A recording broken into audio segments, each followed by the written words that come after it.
China menargetkan produksi chip kecerdasan buatan meningkat hingga 3 kali lipat pada 2026.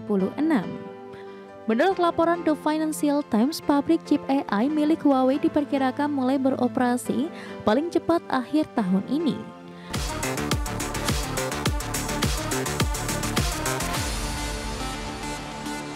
Masih di Prime Market Highlight pemirsa, China menargetkan produksi chip kecerdasan buatan meningkat hingga 3 kali lipat pada 2026.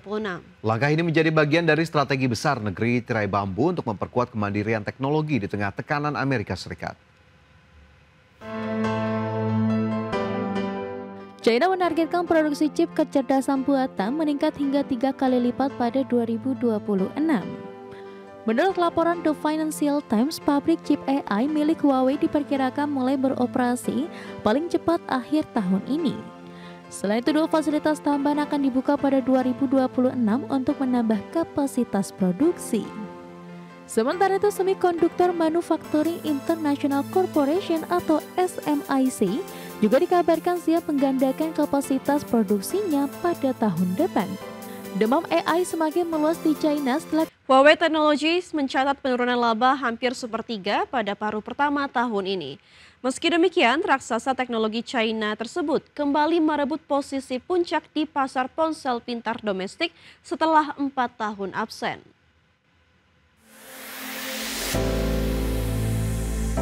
Huawei Technologies mencatat penurunan laba hampir sepertiga pada paruh pertama tahun ini. Menurut laporan South China Morning Post, laba bersih Huawei turun 32% secara tahunan menjadi 37,2 miliar yuan pada semester pertama. Sementara itu, pendapatan justru naik 4% menjadi 427 miliar yuan, menunjukkan ada tekanan besar dari sisi profitabilitas perusahaan. Huawei tidak merinci penyebab penurunan laba tetapi menegaskan pengeluaran untuk penelitian dan pengembangan meningkat 9% menjadi 97 miliar yuan atau 23% dari total pendapatan. Di pasar ponsel pintar, Huawei berhasil kembali memimpin di kuartal 2 2025 dengan pengiriman 12,5 juta unit. Pencapaian itu membuatnya menguasai 18% pangsa pasar di China sekaligus menyalip para pesaing besar lainnya. Namun pengiriman ponselnya justru turun 3,4% dibanding periode yang sama tahun lalu menurut data IDC yang menunjukkan persaingan masih sangat ketat. Selain ponsel pintar, Huawei agresif mengembangkan lini kecerdasan buatan di tengah sanksi Amerika Serikat. Adapun perusahaan terus mendorong adopsi sistem operasi harmonius, model AI Pangu, hingga chip komputasi Ascend buatan sendiri. Eksekutif Huawei Tao Jingwen bahkan mengatakan pihaknya sudah berhasil membangun ekosistem teknologi yang sepenuhnya independen dari Amerika Serikat. Berbagi sumber, IDX Channel. Pemirsa, tahun 2025 menjadi momen inovasi menarik di dunia retail dengan hadirnya troli belanja pintar yang bisa berinteraksi dan ngobrol dengan pelanggan lewat teknologi AI. Ya, inovasi ini mengubah cara berbelanja di supermarket secara signifikan. Troli belanja terbaru kini dilengkapi dengan teknologi kecerdasan buatan yang memungkinkan troli mengobrol dengan membantu pelanggan selama berbelanja. Troli ini dapat memberikan rekomendasi produk, menjawab pertanyaan, dan bahkan mengingatkan pengeluaran belanja secara real-time. Inovasi troli AI ini bertujuan meningkatkan pengalaman berbelanja yang lebih personal dan efisien. Pelanggan bisa mendapatkan bantuan yang cepat tanpa harus mencari pegawai toko, sekaligus memudahkan proses pembayaran yang lebih cepat dan minim antrean. Teknologi ini telah mulai diterapkan di beberapa supermarket besar di dunia dan diperkirakan akan meluas ke pasar Asia termasuk Indonesia dalam beberapa tahun ke depan. Troli pintar ini dipandang mampu merevolusi industri retail dengan menggabungkan kecanggihan AI dan kebutuhan konsumen modern. Dengan kecanggihan AI yang terus berkembang, masa depan belanja diprediksi akan semakin interaktif, personal, dan terotomatisasi. Troli belanja yang bisa ngobrol ini menjadi contoh bagaimana teknologi dapat menghadirkan solusi inovatif untuk kehidupan sehari-hari yang lebih praktis.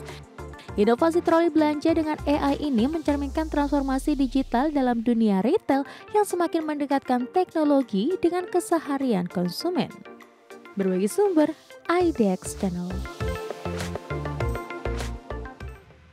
Film Mortal Kombat 2 yang dinantikan penggemar sejak reboot tahun 2021 kini resmi ditunda tayang dari tanggal awal 24 Oktober 2025 ke 15 Mei 2026. Penundaan ini dilakukan Warner Bros. Dan New Line Cinema demi memberikan waktu yang lebih baik untuk peluncuran film ini.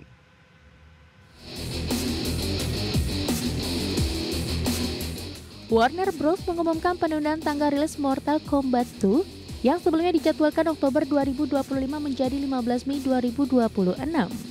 Keputusan ini untuk menghindari waktu rilis yang padat dan memberikan kesempatan lebih lebar agar film ini meraih kesuksesan di box office. Trailer Mortal Kombat 2 yang meraih 106 juta penonton dalam 24 jam pertama dan hasil uji coba riset yang kuat menjadi indikator positif. Dengan penjadwalan ulang di awal musim panas, film ini berpeluang menyuguhkan pertarungan seru dan spektakuler yang pantas dinantikan para penggemar. Film ini menampilkan Kurt Urban sebagai Johnny Cage yang mengisahkan turnamen mematikan untuk menyelamatkan Earth dari kekuasaan jahat Outworld. Kisah ini melanjutkan reboot tahun 2020 dan membuka peluang untuk trilogi yang akan datang. Walau penggemar harus menunggu lebih lama, penundaan ini dinilai strategis agar Mortal Kombat 2 dapat tampil maksimal. Penulis film mengisyaratkan adanya rencana film ketiga yang akan menjadi penutup saga yang epik ini. Berbagi sumber, IDX Channel. Biro Statistik Nasional China pada minggu kemarin merilis indeks PMI manufaktur China di level 49,4. Atau naik tipis dari posisi 49,3 pada Juli 2025. Biro Statistik juga mengungkap indeks aktivitas non-manufaktur di sektor konstruksi dan jasa naik menjadi 50,3 di Agustus dari posisi 50,1 di Juli 2025. Penurunan aktivitas pabrik secara berkepanjangan telah memicu perlambatan ekonomi yang melemah tajam pada Juli. Perlambatan tersebut terjadi meski hubungan dagang dengan Amerika terus menunjukkan kestabilan setelah Presiden Amerika Serikat Donald Trump memperpanjang masa penangguhan pemberlakuan tarif untuk barang-barang China hingga awal November mendatang. Upaya pemerintah untuk menekan kelebihan kapasitas di dalam negeri semakin memperparah dampak perang tarif, sementara pemerintah daerah membatasi investasi baru di industri yang terdampak persaingan sengit. Sementara pejabat di China menyoroti praktik yang mereka anggap menggerogoti keuntungan dan mendorong deflasi di negeri tirai bambu itu. Berbagi sumber, IDX Channel.